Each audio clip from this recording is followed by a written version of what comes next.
Hello दीदी बहनी hello नमस्ते। एक चैता गीत गावे चलते ही आप सब पसंद करें, लाइक करें ज़रूर। चैत के लागे महीनावा हो आए ना मोहनवा, चैत के लागे महीनावा हो आए ना मोहनवा, चैत के लागे महीनावा हो आए ना मोहनवा।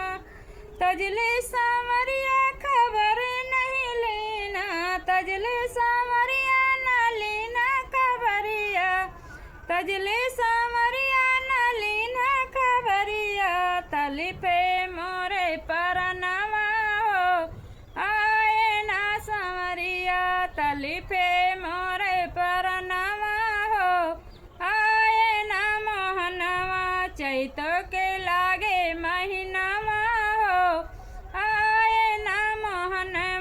चैत के लागे महीनावा हो आए ना मोहनवा। यस के निर्दया भैले कांधैया, यस के निर्दया भैले कांधैया, यस के निर्दया भैले कांधैया।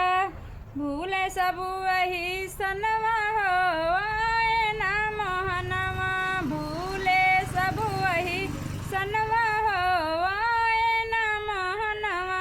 चैत के लागे महीनावा हो आए ना मोहनवा, चैत के लागे महीनावा हो आए ना मोहनवा।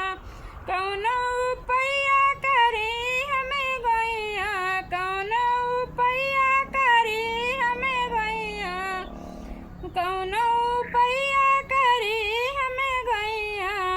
कि मिली जावे चारू नयनवा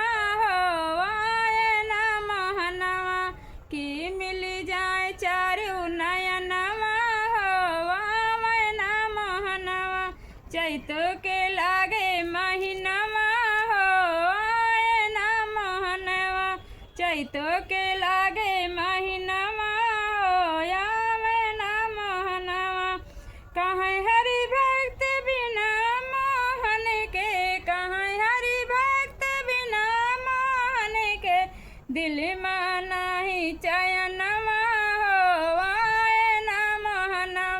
दिलवा में नहीं चैनवा हो आए ना मोहनवा।